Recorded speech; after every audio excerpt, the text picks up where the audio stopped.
दुनिया में शायद ही कोई ऐसे माँ बाप होंगे जो अपने बच्चों की खुशी के लिए कुछ ना करना चाहते होंगे, बल्कि अधिकांश लोग ऐसे ही हैं। अपनी औलाद के लिए वो कुछ क्या नहीं करते, वो कम सुविधाओं में रहना पसंद करते हैं, लेकिन औलाद के लिए सब कुछ देते हैं, इसलिए ताकि वो बच्चे बड़े होकर अपने सपनों को पूरा कर सके। आज की जो सच्ची घटना मैं आपको सुनाने जा रहा हूँ, यह सच्ची घटना भी कुछ ऐसी ही है कि माँ बाप अपने बच्चों के लिए गांव छोड़ देते हैं और शहर आते हैं। शहर में आने के बाद बच्चों को अच्छे स्कूल में एडमिशन कराते हैं। एडमिशन कराने का एक ही मकसद था कि बच्चे अच्छे से अच्छी एजुकेशन लेकर अपने सपनों को पूरा कर सके। मगर बेटी ने ऐसा काम किया कि ना केवल दो लोगों की ज़िंदगी हमेशा हमेशा के लिए ख़त्म हो जाती है, और माँ अपनी ज़िंदगी और मौत की ऐसी दहलीज पर आकर खड़ी हो गई है जहाँ से उसका बचना बहुत मुश्किल हो गया है। आज की इस कहानी वाकई शर्मसार कर देने वाली है, परेशान कर देने वाली है। इस कहानी को सुनने के बाद हो सकता है कि आपके रोंगटे खड़े हो जाएं, आप सोचने पर मजबूर हो जाएंगे। स्वागत है आप सभी का, मैं दानिश अंसारी। आज की जो सच्ची घटना आप सुनने जा रहे हैं, ये सच्ची घटना है झारखंड प्रदेश की। रांची शहर में एक थाना लगता है पंडरा, और इसी पंडरा नगर में एक इलाका है जनक नगर। जनक नगर इलाके की ओझा मार्केट में एक घर बना हुआ है। ऐसा घर कि वहां से आम लोगों का आना जाना है। यह 18 जून 2022 की सुबह लगभग 5 या सवा 5 बजे के आसपास जो दरवाज़ा है उसके नीचे से बूंद बूंद खून गिर रहा है। एक एक बूंद खून टपक के जब नीचे आ रहा है तो राह चलते एक व्यक्ति की उस पर नज़र पहुंच जाती है। उस ब्लड को बहता हुआ देखकर वह रुक जाता है और झांकने की कोशिश करता है, लेकिन घर के अंदर ऐसा कुछ भी दिखाई नहीं देता जहां से यह ब्लड निकलता हुआ उसे पता चल सके कहां से निकल रहा है। आसपास में जो और लोग रहते हैं उन लोगों से कहता है कि मुझे कुछ शंका हो रही है, कुछ ऐसा लग रहा है कि कुछ ना कुछ यहाँ पर अप्रिय घटना घटी है। देखो अंदर से खून निकल रहा है। आसपास के लोग भी आते हैं और आने के बाद उस दरवाजे को खोलने की कोशिश करते हैं, आवाज़ लगाते हैं, मगर अंदर से कोई रेस्पॉन्स नहीं आ रहा था। इसी बात को देखते हुए लोगों को चिंता होने लगती है। घर के अंदर 3 सदस्य रहते हैं। इस घर की मालकिन चंदा देवी, जिसकी उम्र लगभग 40 साल के आसपास है। एक बेटा है, एक बेटी है। बेटी 12वीं क्लास में पढ़ती है, जिसकी उम्र लगभग 17 साल। नाम श्वेता सिंह। बेटा 9वीं क्लास में पढ़ता है, उम्र लगभग 14 साल, और नाम परवीन कुमार उर्फ ओम, जो कि डीएवी कॉलेज में यह बच्चे पढ़ते हैं। वही डीएवी स्कूल के छात्र हैं। घर के 3 सदस्य हैं। तमाम कोशिशें कर ली गई दरवाज़ा खोलने की, लेकिन दरवाज़ा जब नहीं खुला तभी स्थानीय किसी व्यक्ति ने पुलिस को फ़ोन किया, और सूचना मिलने पर सुबह सुबह जब पुलिस आती है तो पुलिस भी सन्न रह जाती है और मौके पर आने के बाद लोगों से पूछती है कि क्या बात है, क्या परेशानी है। तो वही जो बूंद बूंद खून निकलकर दरवाजे से बाहर आ रहा था, उसी बुलेट को देखने की सब लोग कोशिश करते हैं। फिर पुलिस लोगों की मदद से किसी तरह दरवाजे को खोलने की कोशिश करती है। दरवाज़ा खुलता है। दरवाजे के एकदम ही पास में इस घर की जो मालकिन है चंदा देवी, वो बहुत घायल अवस्था में, गंभीर अवस्था में पड़ी हुई है। उसके शरीर से खून बह रहा था, सिसकियां भर रही है, जीने की चाहत है उसके अंदर, वो जीना चाहती है। लोगों की तरफ आंख खोलकर वो देखने की कोशिश कर रही थी। पुलिस ने आनन फानन ही उसकी लाश, उसके शरीर को कब्जे में ले लिया और सीधा राजेंद्र आय विज्ञान संस्थान है वहां पर इलाज के लिए उसको भर्ती करा दिया। यह 18 जून 2022 का वाकया है, मैं आपको सुना रहा हूं। उसके बाद फिर पुलिस अंदर जाती है कुछ जिम्मेदार लोगों के साथ। तो जीने के पास यानी कि सीढ़ियों के बिल्कुल एकदम करीब में लड़के की भी लाश पड़ी हुई है, और जो घर की बेटी है उसकी भी लाश पड़ी हुई है। 2 लोगों की घर में मौत हो चुकी है। तीसरा जो व्यक्ति है वो घायल अवस्था में है, जिसको उपचार के लिए अस्पताल भर्ती कराया गया है। हर कोई व्यक्ति, पूरा शहर ये जानने चाहता था कि आखिरकार इस घर के अंदर रहने वाले 3 सदस्य हैं जिन्होंने इन पर हमला किया है, कौन है वो लोग। माँ बोलने की कंडीशन में नहीं थी क्योंकि काफ़ी हद तक उसके शरीर से खून बह चुका था। अब पुलिस ने घर के एक एक कमरे को जाकर बारीकी से देखने की कोशिश की। जैसा सामान रखा हुआ था वैसा का वैसा सामान रखा हुआ है। किसी ने कोई लूटपाट की कोशिश नहीं की है। पुलिस और जांच पड़ताल में जुटती है तो पता चलता है कि इस घर का जो मालिक है, जिसका नाम संजीव कुमार है, जो कि आबू धाबी में रहकर नौकरी करता है, अपने बच्चों को वो यहाँ रांची में रखकर पढ़ाता है और अच्छी एजुकेशन दिलवा रहा था। पुलिस और मामले की जांच करती है तो जांच करने पर पता चलता है कि यह लोग बिहार प्रदेश का एक जिला है सारण, और उसी का थाना लगता है दावत थाना क्षेत्र का गांव लगता है इटवा कवात। यहाँ यह वहाँ का रहने वाले थे। परिवार ने सोचा कि बच्चों को अच्छी एजुकेशन दिलाने के लिए इनको शहर ले चलते हैं ताकि वहाँ पर यह पढ़ सकें, पढ़ लिख कर कुछ बन सकें। पुलिस के लिए और आसपास के लोगों के लिए, रिश्तेदारों के लिए, खासकर इसके पति के लिए संजीव, जो कि अबू धाबी में था, उसको सूचना दी जाती है कि तुम्हारे बच्चों का मर्डर हो चुका है, तुम्हारी पत्नी गंभीर रूप से घायल है, तुम्हें किसी पर शक हो तो बताइए। तभी एक परिवार की तरफ से एक एफआईआर की कॉपी मिलती है, यानी कि एक प्रार्थना पत्र मिलता है जिसके आधार पर एफआईआर लिखी जाती है। एक लड़का जिसका नाम अर्पित है, उसकी उम्र लगभग 19 साल है और जो कि रातू थाना क्षेत्र वहां का रहने वाला है, उस पर शक जाहिर किया गया था। कुछ समय पहले उस लड़के के विरुद्ध थाने में भी शिकायत दर्ज की गई थी। उस पर आरोप लगाया गया था कि वे उनकी लड़की को परेशान करते हैं।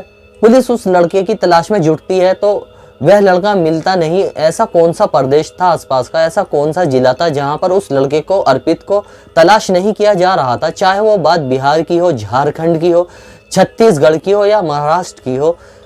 कई ऐसी जगहों पर उस लड़के की जो तलाश की जा रही थी, एक एक दिन करके दिन गुजरने लगते हैं और कड़ी मशक्कत के बाद आखिरकार 26 जून 2022 को वो लड़का पुलिस के हत्थे चढ़ जाता है। और पुलिस के हत्थे चढ़ने के बाद जब उससे पूछताछ की जाती है कि आखिरकार क्या बात है, तुम्हारा ही नाम क्यों आता है, पुलिस इस बात बीच में जब उस तलाश कर रही थी तो उस लड़के का जो मोबाइल नंबर था, उसकी सीडीआर या जब सब निकलवाई जाती है तो उस मोबाइल से, उस सीडीआर से पता चलता है कि उस लड़के ने इस मोहल्ले में आना जाना था। साथ ही इस लड़की से, जिसका नाम श्वेता सिंह है, जिसकी उम्र लगभग 17 साल है, जो कि 12वीं की छात्रा थी, उससे भी मिलना जुलना था। पुलिस और पड़ताल करने की कोशिश करती है तो पता चलता है कि मां ने इनकी शिकायत की थी, विरोध कर रही थी कि तुम मेरी बेटी से दूर रहो, हम लोगों को परेशान मत करो, नहीं तो तुम्हारे खिलाफ कड़ा एक्शन लेंगे। घर परिवार की तरफ से जब तहरीर मिलती है तो उस तहरीर के आधार पर इसका नाम आता है अर्पित का और पुलिस इसको हिरासत में ले लेती है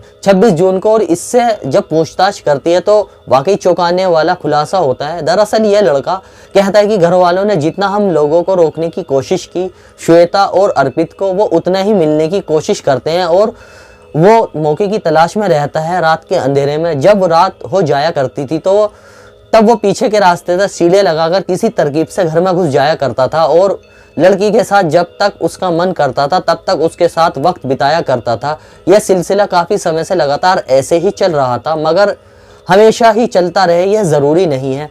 17 जून और 18 जून की रात लगभग 2 या 3 बजे के आसपास यह लड़का घर के अंदर प्रवेश कर जाता है।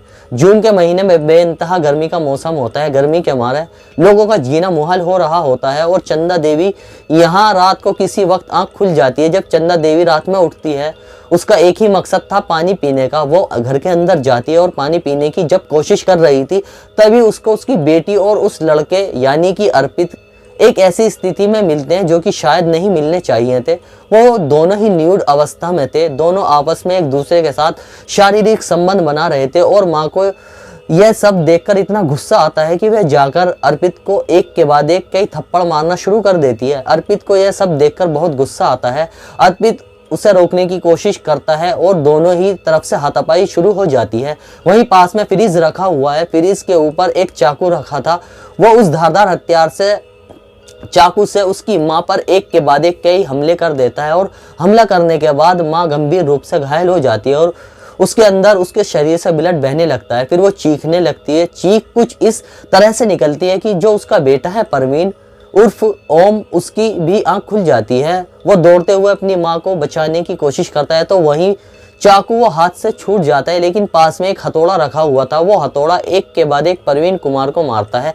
परवीन कुमार की उम्र 14 साल और परवीन कुमार वही घटना स्थल पर उसकी मौके पर ही मौत हो जाती है। जब अपनी मां को घायल देखती है श्वेता सिंह और अपने भाई को मरा हुआ देखती है तो उसकी भी चीख निकल जाती है और वो अर्पित का विरोध करने लगती है। वो कहती है कि तुमने अच्छा नहीं किया, तुमने मेरे भाई को मारा है, तुमने मेरी माँ को मारा है।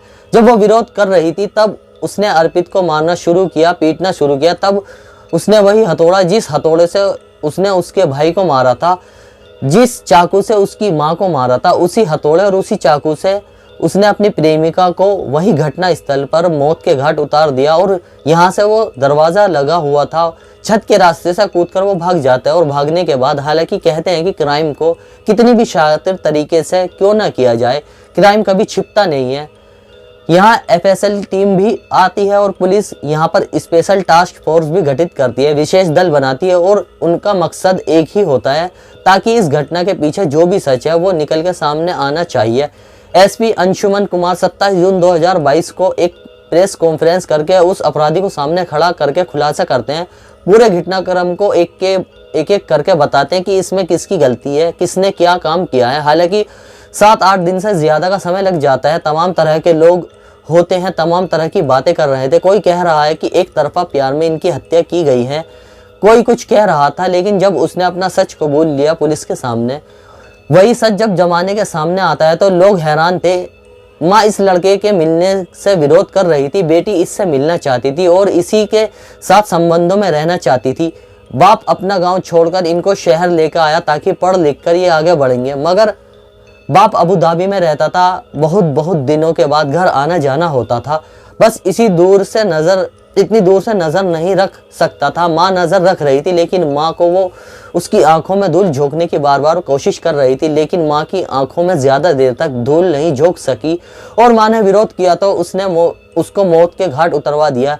यही मतलब जीना मरना एक जैसा ही है, क्योंकि जब 28 जून को मैं खबर सामने आई थी तो उस दिन भी इसकी माँ की हालत मरने जैसी ही हो रही थी। फिलहाल पुलिस ने आरोपी अर्पित को गिरफ्तार कर लेती है और अंशुमन कुमार जो SP है रांची के, वो कहते हैं कि इस घटनाक्रम की उच्च स्तरीय जांच कराई जा रही है। जो भी इसके अंदर छुपे हुए पहलू है उनको भी तलाशने की कोशिश की जा रही है। इस घटना से संबंध में अगर कोई और भी व्यक्ति शामिल हुआ तो उसे भी किसी भी कीमत पर बख्शा नहीं जाएगा।